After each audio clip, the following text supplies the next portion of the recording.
मेरे बंधु, सर्वप्रथम आज के हमारे जो माननीय मुख्य अतिथि जी हैं, उनके सम्मान में दो शब्द कहने के बाद फिर मैं आगे बढ़ूंगा। माननीय प्रधान जिला एवं सत्र न्यायाधीश श्री प्रदीप कुमार श्रीवास्तव जी के सम्मान में दो शब्द न्यायविद हैं, पक्ष विपक्ष से अलग आप रहते निष्पक्ष हैं, सत्यम शिवम और सुंदरम जीवन का बन गया लक्ष्य। चिंतन मेरा सत्य निष्ठता का मंगल स्वर, जहां तमस है उसे मिटाते उज्ज्वलता का उजास भर। मितभाषी हैं, मृतभाषी हैं, जीवन एक खुला दर्पण है, स्थित प्रगसा निज चिंतन को जनहिताय करते अर्पण है। आप हमारे बीच पधारे, हम सब मन से अति प्रसन्न हैं, आश्रम आज हुआ गर्वित है, हर्षित करते अभिनंदन है। आज आपके आने से या सभागार शोभित सुरभित है, सदगुरु की कृपा विशेष पा हम सबका तन मन पुलकित है। भाव सुमन ले हृदय थाल में, भाव सुमन ले हृदय थाल में, शब्दों का भर अक्षत चंदन, अंतर मन से हम सब करते स्वागत के स्वर में अभिवंदन। ज्ञान दीप करते प्रदीप्त हैं, ज्ञान दीप करते प्रदीप्त हैं, आप भाव समत्त सहज वास्तव है। पुरुष ज्ञान दीप करते प्रदीप्त हैं, भाव समत्व सहज वास्तव है। मुख्य अतिथि न्यायाधीश प्रदीप कुमार जी श्रीवास्तव हैं, प्रदीप कुमार जी श्रीवास्तव हैं। इन्हीं शब्दों के साथ मैं उनको प्रणाम करता हूं। इसके साथ मेरे बंधु, आज जो हमारे इस दूसरे हमारे प्रधान जिला एवं सत्य न्यायाधीश, जिनके संबंध में कुछ कहने में संकोच होता है, लेकिन मन ऐसा है कि मानता भी नहीं, इसलिए दो शब्द इनके भी सम्मान में मुझे रचना पड़ा। ये क्या है? ये हमारे माननीय प्रधान जिला एवं सत्र न्यायाधीश फैमिली कोर्ट बोकारो से आलोक दुबे जी हैं, जो हम लोगों के प्रेरक भी हैं। मेरे बंधु, धर्म और अध्यात्म मार्ग से बचपन से ही जुड़े हुए हैं और आपके पांव सदा ही सतपथ पर ही मुड़े हुए हैं। पूरा ही परिवार आपका सेवा भक्ति में अनन्य है, सदगुरु का आशीष प्राप्त कर आज हो रहा धन्य धन्य है। बोकारो से जुड़ा आपका माता का स्नेहिल नाता है, आप सभी जानते हैं। बोकारो से जुड़ा आपका माता का स्नेहिल नाता है, इसीलिए आगमन आपका सबको यहाँ बहुत भाता है। मितभाषी हैं, मृदुल हृदय हैं, पर अनुशासन में कठोर हैं, सदगुरुदेव के दर्शन से ही हो जाते ये भाव विभोर हैं। हम सबके हैं बीच पधारे, लगता अपने घर आए हैं। हम सब के हैं बीच पधारे, लगता अपने घर आए हैं, और साथ में सुधी मित्र चिंतक अधिकारी संग लाए। ऐसा अपनापन पा करके हम सब का मन अति प्रसन्न है, ऐसा अपनापन पा करके हम सब का मन अति प्रसन्न है। अरे अपनों का सम्मान करेगा, भाव भरा सब शब्द मौन है। भीतर बाहर एक भाग में, भीतर बाहर एक भाव में, गुरु भक्ति रस में डूबे हैं, सदगुरु के आदर्श शिष्य मानवर श्री आलोक दुबे हैं, मानवर श्री आलोक दुबे हैं। इन्हीं शब्दों के साथ मैं आगत सभी अतिथि बंधुओं का हृदय से प्रणाम करता हूं और अपनी वाणी को जहां से प्रारंभ किया था आगे बढ़ाता हूं। मेरे बंधु, हमारे परमराज सदगुरुदेव 1975 में बोकारो आए थे। बोकारो आने के पूर्व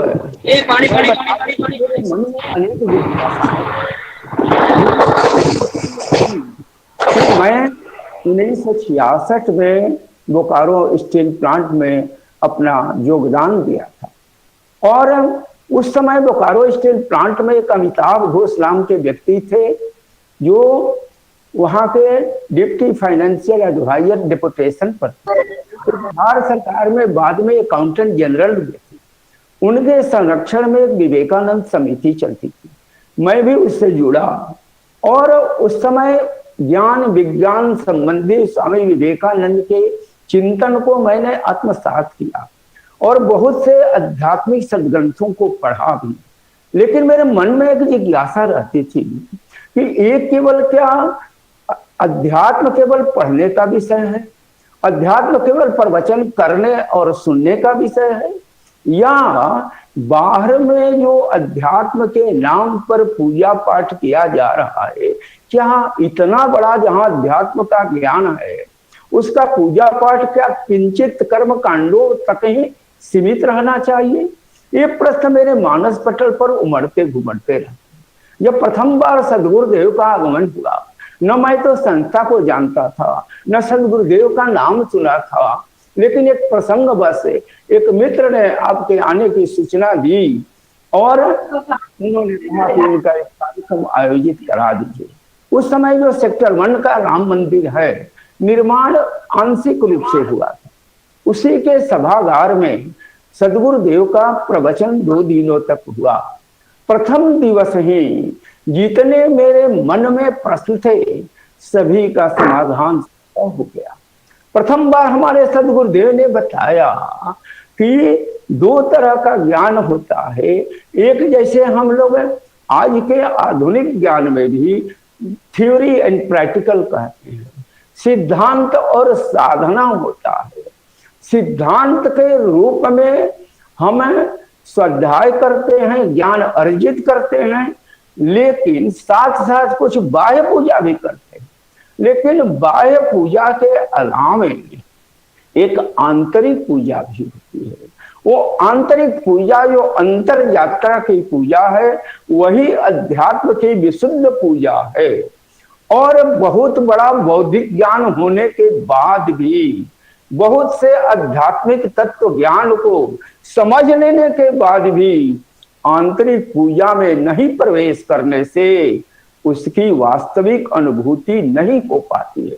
वो केवल शाब्दिक यात्रा बनकर रह जाती है और इस तरह से शब्द और वाक्यों के विन्यास से अध्यात्म को पूर्ण रूपेण प्रकाशित नहीं किया जा सकता। और मैंने सारे प्रश्नों का समाधान केवल हमारे परमराज सदगुरुदेव आचार्य स्वतंत्र देव जी महाराज के उनके प्रथम अमृतवाणी से ही सारे प्रश्नों का समाधान हो गया। मेरे बंधु, मैं आपसे कहना चाहता हूं कि इसी तरह से आपके हमारे अनेक विद्वत समाज के मन में नाना प्रकार के प्रश्न उमड़ते घुमड़ते होंगे, लेकिन जब तक आंतरिक यात्रा का पथ नहीं मिलेगा, आंतरिक पूजा के रहस्य को आप अपने भीतर में उद्घाटित नहीं करिएगा, तब तक मेरे बंधु अध्यात्म केवल पढ़ने और पढ़ाने तक सीमित रह जाएगा। उसकी आंतरिक यात्रा में जो अनुभूति होती है उस अनुभूति से हम वंचित रह जाएंगे। इसीलिए मेरे बंधु, ये विद्या हमारी कोई आज की विद्या नहीं। हमारे परमराज स्वामी जी जो विहंगम योग के प्रणेता थे, उन्होंने कहा था यही वैदिक ब्रह्म विद्या थी जिसके बल पर भारत विश्व गुरु बना था, जिसके बल पर आज भी विश्व गुरु बन सकता है। और हमारे परमराज स्वामी जी कहा करते थे कि संसार के पुस्तकालय में जो सबसे प्राचीन अध्यात्म का ग्रंथ है वह वेद है, ऋग वेद है, उसके बाद अन्य वेद हैं। वेद शब्द जिस वेद धातु से बना है उसका अर्थ ही ज्ञान होता है, वो ज्ञान पुंज है। लेकिन इसके साथ साथ हमारे परमराज स्वामी जी यह भी कहते हैं कि जो वेद विहित ज्ञान है वह ज्ञान भी एक तरह से तब तक पूर्ण नहीं है जब तक उसके अंतर यात्रा में उसकी अनुभूति नहीं होती है। इसीलिए स्वामी जी कहते हैं वेद विहित सब ज्ञान का कारण है मधु ज्ञान। वेद विहित जितने ज्ञान है सबका कारण हमारा ब्रह्म विद्या है। इसी को परा विद्या कहते हैं, इसी को अध्यात्म विद्या कहते हैं, इसी को विहंगम योग कहते हैं, इसी को मीड मार्ग कहते हैं। तो स्वामी जी कहते हैं कि ये ब्रह्म विद्या का जो ज्ञान है इस सारे ज्ञानों की जननी है, और इसीलिए कहते हैं कि सब तत्वों का ज्ञान है परम पुरुष विज्ञान, सहज योग अभ्यास है दूर विहंगम ज्ञान। दो पंक्तियों में ही विहंगम योग की महिमा को, ब्रह्म विद्या की महिमा को हमारे परमराज स्वामी जी ने परिभाषित कर दिया है। इसलिए स्वामी जी बताते हैं कि ब्रह्म विद्या दो भेद हैं, तत्व ज्ञान अभ्यास। तत्व ज्ञान क्या है? सिद्धांत है।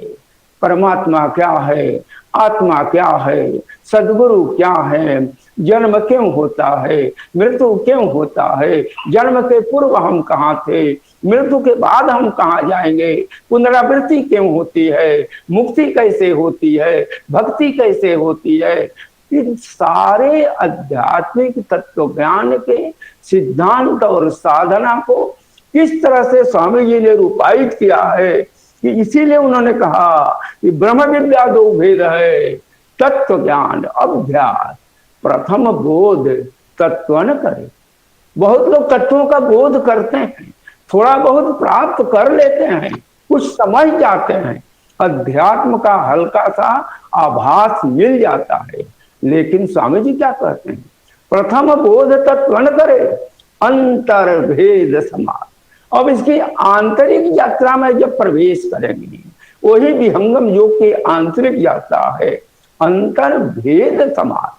तब आध्यात्मिक तत्व ज्ञान को, जिसे आपने हमने सिद्धांत के धरातल पर जाना था, उसका भेद अंतर की भूमि में प्रकट होगा। तब समझ में आएगा सत्य क्या होता है, असत्य क्या होता है, परम सत्य क्या होता है, संपूर्ण आध्यात्मिक तत्वों का यथार्थ ज्ञान। इसीलिए स्वामी जी ने कहा कि यथार्थ ज्ञान तब तक नहीं होगा जब तक अंतर की भूमि में उसका साक्षात्कार नहीं। इसीलिए स्वामी जी ने कहा कि जो अंतर की भूमि में जब तक साक्षात्कार नहीं होता तो कौन है यथार्थ ज्ञान? जो वस्तु जैसा रहे वैसा ताको जान, रूप बोध निर्भ्रांत है, संशयहीन सज्ञान। जो वस्तु जैसा रहे, आज भी वैज्ञानिक यही खोज रहा है कि वास्तव में जो जैसा है उसे जान लेना। तारे बहुत छोटे दिखते हैं लेकिन वास्तव में वैसा नहीं है। अध्यात्म भी एक विज्ञान है, और हमारे स्वामी जी ने जिनकी सब सर्वश्रेष्ठ अध्यात्म जगत की रचना स्वरवेद है, जिस स्वरवेद की रचना सुनने शिखर हिमालय उत्तराखंड में जहां आज त्राही मची हुई है, उस उत्तराखंड के एक प्राकृतिक कंदरा में बैठ करके परम महाराज स्वामी जी महर्षि सदाफल जी महाराज ने अपने 17 वर्षों की साधना के उपरांत जो आपके अंदर में समाधिस्थ होने पर संपूर्ण ज्ञान सिद्धांत और साधना के धरातल पर अनुभूत हुआ था, उसी का नाम स्वरवेद है। उसी में स्वामी जी स्वरवेद में विज्ञान शब्द का प्रयोग 90 बार की, 80 से 90 बार तक केवल विज्ञान शब्द का प्रयोग किए हैं। किस अर्थ में? कहते हैं नहीं, विशेष ज्ञान। ज्ञान तो सब प्राकृतिक ज्ञान है, अध्यात्म एक विशेष ज्ञान है, और उसी के लिए हमारे परमात्मा स्वामी जी ने विज्ञान शब्द का प्रयोग किया। उन्होंने कहा कि सब तत्वों का ज्ञान परम पुरुष विज्ञान। परमात्मा का विज्ञान जान लेने पर सारे तत्वों का ज्ञान स्वतः हो जाता है। सहज योग अभ्यास है दूर विहंगम ज्ञान। विहंगम शब्द का प्रयोग किया। इसी तरह मेरे बंधु उन्होंने कहा सचिदानंद स्वरूप अंतर्यामी देव, यह अनुभव विज्ञान।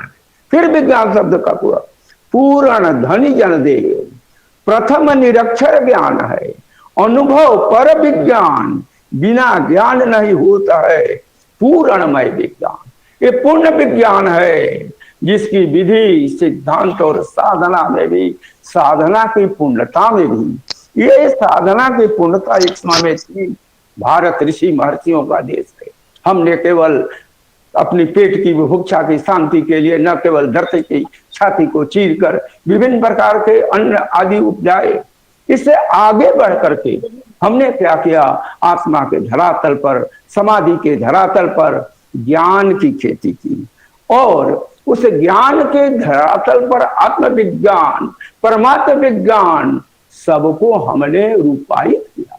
मेरे बंधुओं, विदेशी विद्वान भी जिनको केवल आभास मिला, जिन्होंने वेदों का थोड़ा सा देखा, लेकिन वो भी आंतरिक यात्रा में नहीं प्रवेश किए, लेकिन बाहर से भी जो आभास मिला, आप देखें ऑक्सफोर्ड यूनिवर्सिटी का महान विद्वान, संस्कृत का प्रोफेसर मैक्स मूलर, उन्होंने वेदों का अनुवाद जीवन के 30 वर्षों तक लगा कर दिया।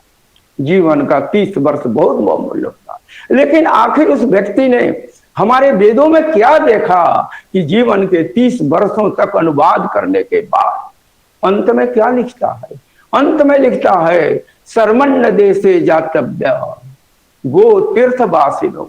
सर्मण्य देशे, वो जर्मन का था, बोला कि वेदों के अनुवाद करने के पश्चात अब मैं सर्मण्य देश का वासी नहीं हूं, अब मुझे कहो, अब मैं जर्मन का वासी नहीं हूं, अब कहो कि मैं सर्मण्य देश से जातव्य।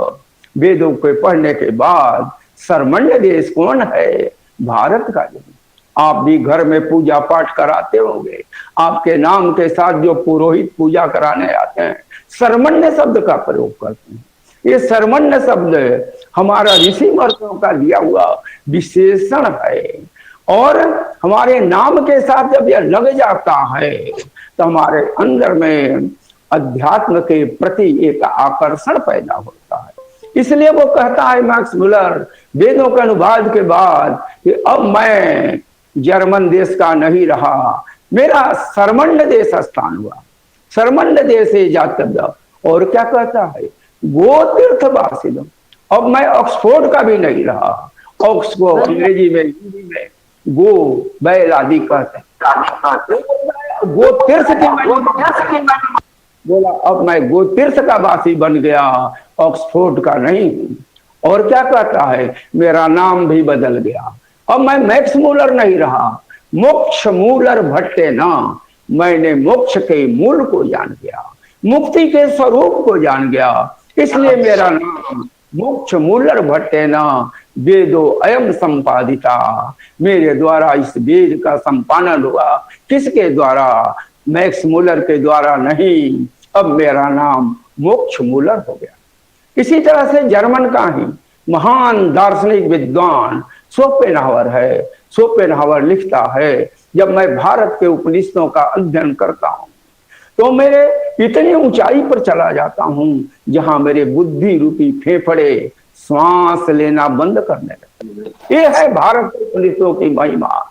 इसके साथ साथ मेरे बंधु, इस विगत 20वीं सदी के 19वीं सदी के अंत में और 20वीं के प्रारंभ में विश्व का सबसे बड़ा इतिहासकार अर्नल्ड टाइनबी, वो क्या कहता है? वो कहता है कि विश्व जब कभी किसी चौराहे पर दिग्भ्रमित होता है तो भारत का एक मंत्रवाद, भारत के ऋषियों की वाणी, भारत के योगियों का एक संदेश उसे चौराहे पर भटकने नहीं देता है, प्रकाश स्तंभ बनकर उसका मार्गदर्शन करता है। तो ये भारत की महिमा रही है, अभी भी है। लेकिन ऐसे समर्थ महान योगी जब महर्षि सदाफल देव जी महाराज और उनकी परंपरा में संपूर्ण ज्ञान को, धारा को अपने में उतारने वाले ये महान योगी जो आज भी उपलब्ध हैं, इनकी बदौलत ही भारत अभी भी विश्व गुरु है और आगे भी रहेगा। ये मेरे बंधु बहुत बड़ी बात है।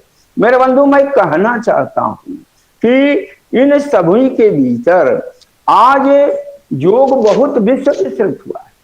योग आंतरिक साधना का विषय है, लेकिन दुर्भाग्य है आज का पढ़ा लिखा व्यक्ति, आज के डॉक्टर, इंजीनियर, IAS, IPS, बड़े बड़े विद्वान, प्रोफेसर योग का अर्थ इतना ही समझते हैं आसन और प्राणायाम। और अंतर्राष्ट्रीय योग दिवस यह भारत के लिए गौरव का विषय है। लेकिन योग तो शुद्ध रूप से परिभाषित होना चाहिए। स्वामी जी ने क्या कहा कि योग कहता है जोड़ को, योग कहता है संधि, योग रहस्य उपाय में जीव ब्रह्म की संधि। आत्मा क्या है, परमात्मा क्या है, आत्मा परमात्मा की संधि को योग कहते हैं। वो किस विधि से होता है? केवल आसन प्राणायाम से नहीं होता। आसन प्राणायाम योग के लिए आवश्यक है, लेकिन ये प्रथम आधार है। शरीर हमारा शुद्ध रहे, इसके लिए है स्वस्थ रहे। शरीर माध्यम खलु धर्म साधनम। शरीर जब हमारा स्वस्थ रहेगा तभी कोई भी साधन कर सकते हैं, नौकरी भी कर सकते हैं। शरीर जब हमारा स्वस्थ रहेगा तभी हम अपना दैनंदिन कार्य भी कर सकते हैं, ध्यान भी कर सकते हैं, साधना भी कर सकते हैं। इसलिए मेरे बंधु, इसको इस आधार पर चलने वाले जितने योग थे, योग और शरीर आवश्यक है, प्रथम सोपान है। इसको कहते हैं अपने शास्त्रों में पिपील मार्ग। पिपील मार्ग का अर्थ होता है चींटी की तरह आध्यात्मिक प्रगति धीरे होती है, लेकिन शारीरिक स्वस्थता प्राप्त होती है। हमारे परम आराध्य स्वामी जी आसन प्राणायाम पर किताब भी लिखे हैं, योग चंद्रिका। मैं समझता हूं कि समस्त आसन प्राणायाम शुद्ध रूप में आया है, और आज भी वह परंपरा हमारे यहाँ नियमित रूप से आसन प्राणायाम का प्रशिक्षण भी दिया जाता है। लेकिन यह भी कहा जाता है कि आसन प्राणायाम ही संपूर्ण योग नहीं। इसके बाद दूसरा योग आता है जिसे हम कपिल योग कहते हैं। योग और शरीर, इसको हम कहते हैं पिपील मार्ग। योग और मन, यानी मन का आप जब साधन करने लगते हैं तो इसको हम कपिल मार्ग कहते हैं, कपिल बंदर को कहते हैं। जैसे एक डाली से दूसरी डाली पकड़ते हुए ऊर्ध्वगमन करता है। हमारे शरीर के अंदर भी एक बंदर है, चंचल हमारा मन है। तो मन की साधना बताने के लिए प्रथम मन को कहाँ केंद्रित करेंगे, उसके बाद कहाँ करेंगे, फिर उसके आगे कहाँ करेंगे, तीन आधार पर जाकर मन शांत हो जाता है, चेतना का उदय। तो तीन मार्ग विहंगम योग में जो हैं, प्रथम द्वितीय और तृतीय भूमि, ये भी प्राकृतिक साधन ही है, लेकिन ये मन के योग हैं। तो एक तन का योग हुआ, दूसरा मन का योग हुआ, इसके आगे आत्मिक चेतना का योग हुआ। हमारी आत्मिक चेतना सदगुरु के ज्ञान धार से जुड़कर उनके युक्ति भेद से किस तरह परमात्मिक चेतना क्या है, यूनिवर्सल कॉन्शसनेस है, विभू चेतना है, आत्मा क्या है, अणु चेतना है। अणु चेतना को किस तरह से विभू चेतना में जोड़ने की प्रक्रिया है, ये पढ़कर नहीं जान सकते। ये प्रक्रिया को स्वामी जी ने विहंगम योग नाम दिया। वही ब्रह्म विद्या का सर्वोच्च साधन है। तो तन का आसन, मन का आसन, आत्मा का आसन और अक्षर ब्रह्म का आसन, तब जाकर परमाक्षर परम पिता परमेश्वर का धाम वहां पर प्रतिष्ठित होना। मेरे बंधु, मैं आपको बता देना चाहता हूं, ये अनेक शास्त्रों में अनेक इसमें ये सारे मंत्र हैं, लेकिन इन मंत्रों को केवल पढ़ लेने से कोई उसका अर्थ नहीं समझ सकता है। गीता में तो ये मंत्र है, मैं भी गीता का बहुत पाठ किया करता हूँ, और आज भी उन मंत्रों को वो लोग व्याख्यायित करते हैं। उसकी साधनात्मक भूमि क्या है? गीता का एक मंत्र देखते हैं, आगे की बात कर रहा हूं। चेतन साधन का संकेत कहाँ है? प्रारंभिक साधन का भी संकेत है। समंकाये शिरोग्रियम धार्यं अचलं स्थिरं संप्रक्ष नासिकाग्रं स्वं दिशा च न अवलोकय। ये प्रथम आधार। इसके आगे भी बहुत से गीता के विद्वानों को सुना है। वो जब कहते हैं गीता में भगवान कृष्ण 6ठे अध्याय में कहते हैं, सनय सनय उपरमेत बुद्ध्या धृति गृहीत्या आत्म संस्थम मन कृत्वा न किंचित अपेक्षित। धीरे धीरे मन को खींचते हुए आत्मा में स्थित कर दो। आत्मसंतम मना कृत्वा, 1000 बार आप आत्मसंतम मना कृत्वा पढ़ते। लेकिन कौन कहते हैं, ये सदगुरु बताते हैं कि मन कहाँ पर जाकर आत्मा के आधार पर स्थित होता है। जब आत्मा में स्थित होता है और स्वतः शुद्ध प्रबुद्ध होकर उसकी चेतना सदगुरु के संरक्षण में परमात्मा की ओर आगे बढ़ती है। वो भी गीता में है मंत्र, लेकिन पाठ करने से नहीं पता चलेगा। आगे का मंत्र है युञ्जनेवं सदात्मानं योगी विगत कल्मषः। जब आत्मा से युक्त होना जानिएगा तब प्रकृति के सारे कलमश से स्वतः दूर हो जाएंगे। युञ्जनेवं सदात्मानं योगी विगत कल्मषः सुखेन ब्रह्म संस्पर्शम। आत्मचेतना क्या करेगी? आनंद पूर्वक ब्रह्म का स्पर्श करेगी। और देखिए, ब्रह्म का स्पर्श है, पढ़ने से हो जाएगा। वो भूमि है सदगुरु ले जाकर के आत्मचेतना को ब्रह्म से कैसे जोड़ते हैं। इसीलिए स्वामी जी ने कहा योग योग सब कोई कहा, योग न जाना कोई। अर्धदार क्या है? आत्मिक चेतना का संसार के तरफ गमन अर्धदार। पूरध चले योग कहावे सोए। अर्धदार पूरध चले योग कहावे सोए। इसलिए मैं बंधु, मैं कहना चाहता हूं कि केवल अनेक संदर्भ हैं जहां गीता स्वामी जी ने वेदों का भाष्य किया, संत मत का भाष्य किया और सबसे बढ़कर हमारा आपका इसका परम सौभाग्य है।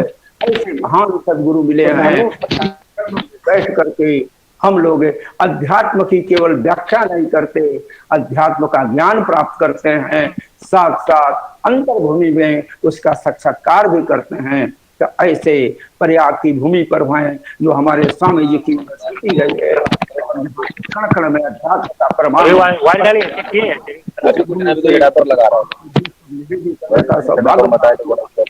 मैं अपने को परम सौभाग्यशाली समझता हूँ। सदगुरु सत्ता को प्रणाम करते हुए और आप सबों को प्रणाम करते हुए अपनी वाणी को विराम देता हूँ। और सदगुरु जी भी पधारने वाले हैं और पधार चुके हैं, इसलिए शीघ्र ही आज का अमृतोपम अमृतोपम प्रवचन अमृत